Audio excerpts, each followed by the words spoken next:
Vendi um monte, mas não tenho dinheiro na minha conta. O que aconteceu?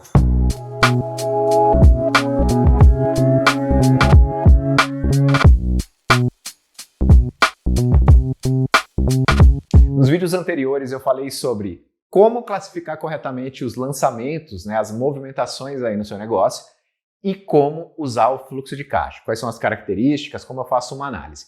Se você ainda não assistiu, eu recomendo que você volte e assista, porque para você fazer uma transformação real aí no seu negócio, você precisa entender esses conceitos, entender como usar essas ferramentas e aí sim colocar a mão na massa, colocar isso em prática e transformar de uma vez por todas a sua empresa. Beleza? Hoje vou falar sobre uma visão mais ampla, sobre a ferramenta que a gente usa para observar com menos zoom o nosso negócio, que é a DRE. Desempenho. O que é desempenho dentro de um negócio? Bom, basicamente, desempenho de uma empresa é a capacidade que ela tem em transformar o investimento que é feito nela em dinheiro, em mais dinheiro, certo? Então, quanto de retorno a empresa é capaz de gerar para quem investiu, e normalmente quem investiu é um empreendedor, certo? Em alguns casos, os investidores, que querem também essa resposta. Nessa visão que a DRE propõe, mora a resposta justamente dessa eficiência. Quão eficiente a empresa é em retornar. Se eu investir R$1, retornar 2, 3. É exatamente a resposta da pergunta que eu comecei esse vídeo aqui. Vendi um monte, mas não tenho dinheiro no caixa. O que é que aconteceu? Bom, para começar a falar sobre DRE, eu não posso deixar de falar sobre regime de caixa e regime de competência. Quando você firma um contrato comercial, seja de compra ou de venda, com um cliente ou com um fornecedor, você vai registrar essa informação, só que o regime de competência vai registrar de uma forma e o de caixa de outra. Olha só, por exemplo, digamos que você tem uma loja de sapato e vendeu um sapato de R$100 aí para o seu cliente. Você vai ali no regime de competência e vai registrar. Hoje eu vendi um sapato de R$100 para o meu cliente. Quando o seu cliente vai até o caixa, ele decide pagar em 2 vezes. 2 de 50, uma hoje, uma daqui a 30 dias. E quem registra exatamente esta movimentação, esses 2 recebimentos aqui, é o regime de caixa.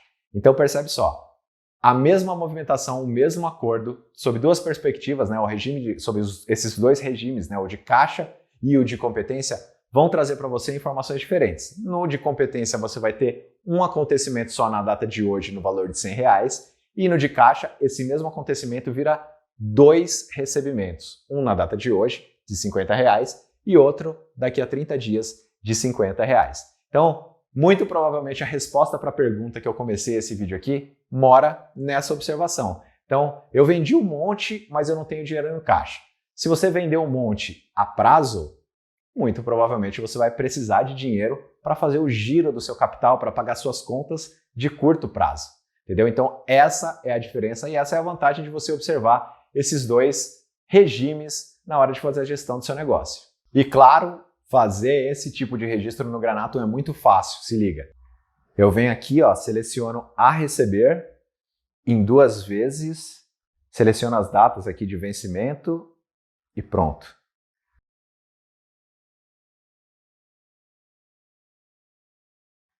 Aí olha só, se eu olho para o meu fluxo de caixa, essa informação está lá, tá vendo? Se eu olhar pelo regime de caixa e também se eu olhar pelo regime de competência, olha a diferença aqui. Tá vendo? Essa venda ficou aqui, enquanto que pelo caixa essa venda está diluída nos recebimentos. Sem precisar fazer 2 registros. Entendeu? Mas por que isso é importante? Bom, quando você vai fazer uma avaliação de desempenho do seu negócio, quão eficiente ele está na geração de receita, você tem que ter a referência exata de quando é que você fez o investimento e quando esse retorno aconteceu. Então, essa visão, esse ponto de observação pode acontecer na DRE. E claro, eu vou usar o Granato para mostrar como é fácil fazer isso aqui na DRE. Olha só. Quando o dinheiro entra aqui na empresa, ele vai percorrer um caminho onde cada etapa ele perde uma parte. Esse caminho é justamente essa estrutura aqui da DRE. Então vem comigo, vamos aqui observar. Tudo começa aqui nesse primeiro tópico, ou a receita operacional bruta. Quanto a empresa recebeu vendendo o que ela produz, certo? Logo em seguida, né, ou quase no mesmo instante aqui, a empresa já precisa pagar imposto e comissão, né, que acontece quando essa venda também acontece. E daí, o resultado da receita operacional bruta menos as deduções aqui dessa receita, elas vão resultar na receita operacional líquida. E essa receita operacional líquida é justamente quanto está entrando no seu negócio para pagar custo e despesa. Entendeu? Então, olha só, não sei se você lembra, custos são aqueles gastos que a empresa usa para produzir o que vende e as despesas são os gastos que servem só de suporte ali para vender o que a empresa produz de verdade, né? Na DRE, depois da receita operacional líquida, eu subtraio os custos operacionais fixos e variáveis também. Dessa conta, receita líquida menos custo, eu tenho o meu lucro bruto, que também é conhecido como margem de contribuição. E essa é uma informação muito importante. A margem de contribuição, ela mostra quanto está sendo usado para pagar os custos fixos e variáveis e quanto sobra para pagar as despesas. Mas o mais importante é que essa margem aqui, ela ajuda a gente a definir o nosso preço de venda. Ah, legal, Flávio, entendi, mas como é que eu faço para avaliar o meu negócio? Bom, vamos analisar aqui, ó. Esse percentual aqui, de cada real que entra no meu negócio, está sendo usado para pagar os meus custos. Isso é muito ou é pouco? Né? Cabe justamente ao negócio, à empresa decidir se a margem está boa ou se está ruim. Mas a gente sabe que o que sobra tem que ser suficiente para pagar todas as despesas e ainda garantir um lucro para o negócio. Para saber se isso é bom ou ruim, vamos aqui continuar a olhar para a DRE. Depois da margem de contribuição, eu subtraio, né, eu tiro as despesas operacionais e tenho o meu lucro operacional, também conhecido como EBITDA, né, EBITDA. Esse tópico é interessante porque traz a resposta sobre quanto a empresa é capaz de gerar como resultado da sua operação, só da sua operação. Ou seja, o dia a dia ali, quanto é que a empresa é capaz de gerar como resultado da operação do dia a dia. Então, imaginando a empresa como uma máquina de transformar dinheiro em mais dinheiro, quão eficiente ela é. Aí, depois do lucro operacional, a gente soma as outras receitas financeiras, né, que são aqueles ganhos com investimentos, né, que não fazem parte da operação do negócio, subtrai as despesas financeiras, né, tipo aqueles gastos com taxa, tarifa bancária, imposto sobre aplicação, essas coisas, e a depreciação.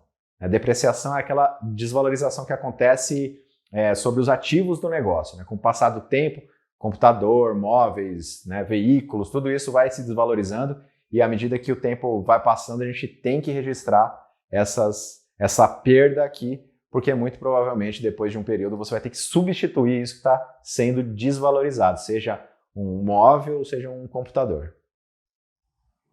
E aí o resultado dessa conta é o resultado operacional, né? Como o próprio nome diz, qual foi o resultado da operação do negócio em determinado período. Esse número é a resposta para a pergunta quanto eu receberia se eu não tivesse que pagar imposto. Então, aqui, esse daqui é o número.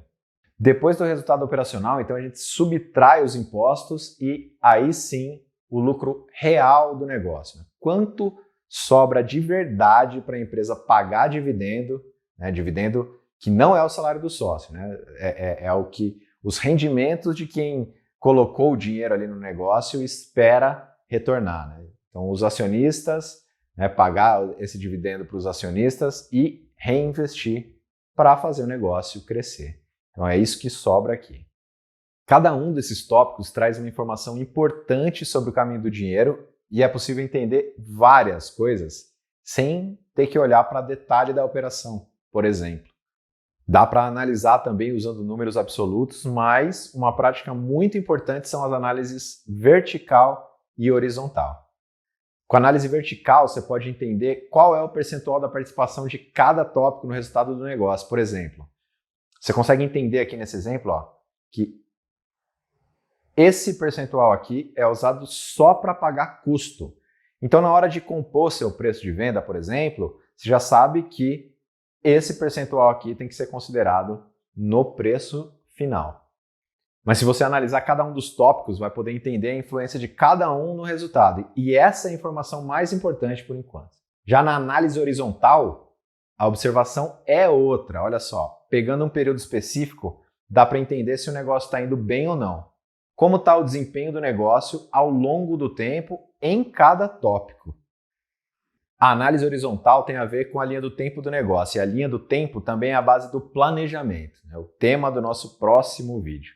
Não à toa, a análise vertical e horizontal é muito usada por profissionais que trabalham com investimento, certo? Isso porque dá para ter uma visão completa e ampla do negócio, dá para ter uma noção da saúde e da capacidade de geração de receita de determinado negócio, e daí eu decido se eu quero comprar ações daquele negócio ou não, baseado na eficiência histórica, inclusive, né? Porque a maioria das empresas que tem capital aberto na bolsa, você consegue ter acesso ao histórico da DRE, ao histórico dos balanços desse negócio. Então, essa observação para entender a empresa cresceu ou ela está decrescendo e fazer essa avaliação. Por isso que esse relatório é muito usado por profissionais e por isso que essas análises vertical e horizontal também são feitas por profissionais que trabalham no mercado de ações. Quer começar a fazer essa análise aí também no seu negócio?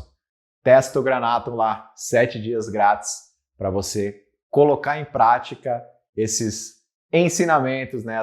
Esse conhecimento que eu estou trocando aqui com você. Eu espero que você esteja gostando dessa sequência de conteúdos. Se você não entendeu, manda uma mensagem aqui para a gente. Se você entendeu ou tem algum outro ponto, manda uma mensagem também. Pode ser por e-mail, por WhatsApp, pode deixar o seu comentário aqui no vídeo, que vai ser muito maneiro fazer essa troca com você.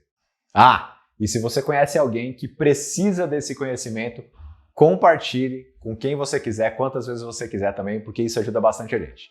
Legal? Até o próximo vídeo.